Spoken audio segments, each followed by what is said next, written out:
let's go to Professor Kwadwo Appiagyei-Atua.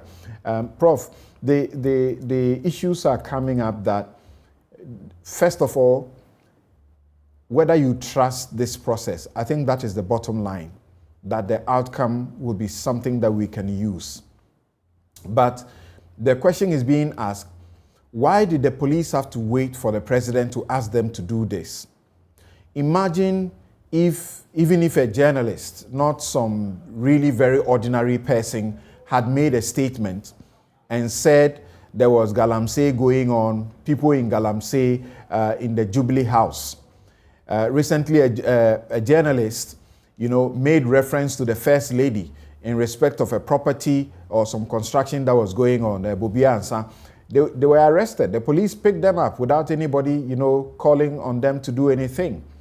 So what do you say about that the police had to wait until the president said, can you investigate this matter? Well, the whole galamsey thing is a complex activity which involves different actors. And we need to be able to unpack it a little bit to see why the police is sort of inactive when it comes to dealing with the galamsey issue.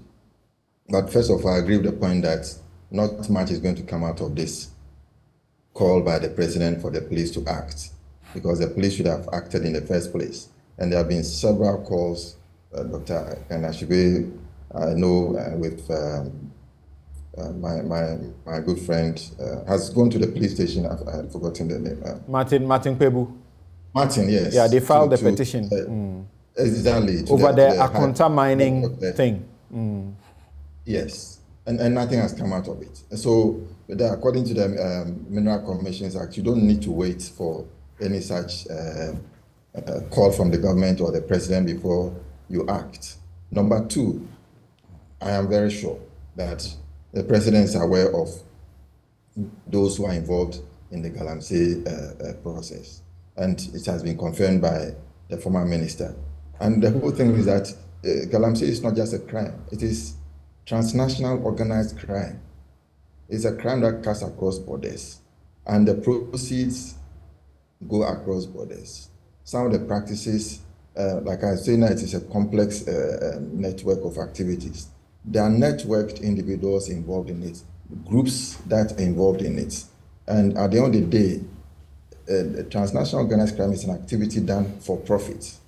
But it involves some facilitative activities which will enable the process to become successful. And there are also some obstructionist activities done by these criminal gangs to be able to obstruct justice through corruption and other activities. So it's not a one-off activity. And so there are those in the front line doing these facilitative works, trying to grease the palm of government officials and others, and those doing the back line work, trying to obstruct justice and making sure that the police is immobilized, just like they try to immobilize these excavators. The police is also immobilized. If you look at the West African system, they are trying to deal with this activity, transnational organized crime. And galamsey is one of them. If you look at transnational organized crime generally, there are some basic ones which deal with human trafficking and so on. But West Africa has its own forms of unique forms of transnational organized crime. And galamsey is mentioned as one of them. And when galamsey takes place, it leads to cohabitation of criminal gangs with politicians. And that is a very dangerous part of it, because politicians are those who are taking care of the affairs of the state. The minerals that you find in the land is now vested in the government in trust for the people of the country.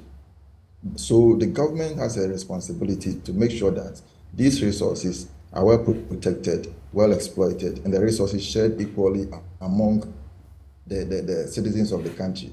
But we see a situation where we are not benefiting from that. So you guys don't trust the police process. What should happen? Meanwhile, you were talking about the devastating nature of galamsey.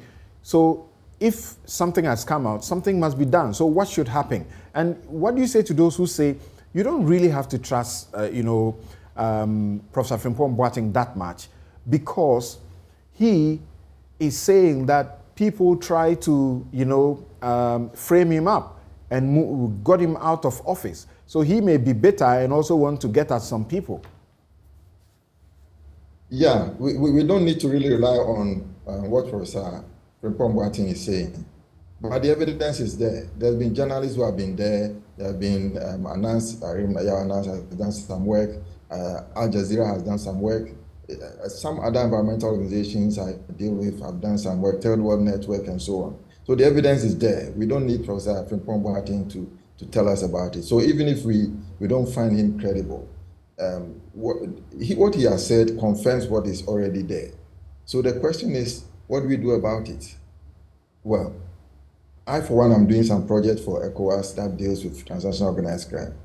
If you look at the steps, the processes, the structures taking place or put in place to deal with transnational organized crime, they are enormous and they could reap benefits. But at the end of the day, it is about the independence of the police. The police is not independent enough to be able to do this work, because the Galamsey activity and other transnational activities are connected to the highest echelons of governmental power. Some criminals are becoming politically minded, and some politicians are becoming criminally minded. So that sort of collaboration is not good to fight the Galamsey menace. And so it is about time that the police is given that independence. The structure that have been put in place be made to work, so that the Ashawans and the Chamawuntumis and so on can be brought to justice. And that is how I think we can deal with the problem. Well, okay. We can also look at it from the point of view of a human rights-based approach. But the question is, you have to go outside the confines of the country to be able to see what can be done about it. So that is where we are. We seem to be going in a cycle. Much of the, how do I put it? The political system, you remember Osei Chairman Sabonsu, Honorable Member of Parliament, he said that you need about 4 million Ghana cedis, 400 million Ghana cedis to be able to run for a president. Where does the money come from?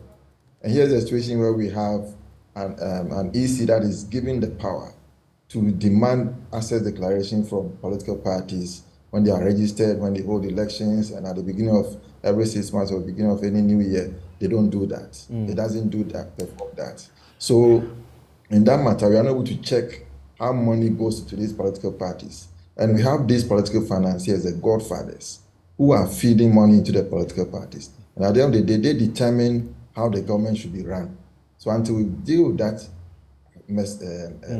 right. I think when the CDD did the research and came out with the fact that to prosecute a successful presidential campaign, you need $100 million, there were suggestions that some tainted Galamsey money goes into some of this process. And for an MP, you need 4 million Ghana cedis to be able to prosecute a successful parliamentary campaign. Thank you very much, Professor Kwadwo Appiagyei-Atua and also Dr. Ken Ashigbe for joining us here.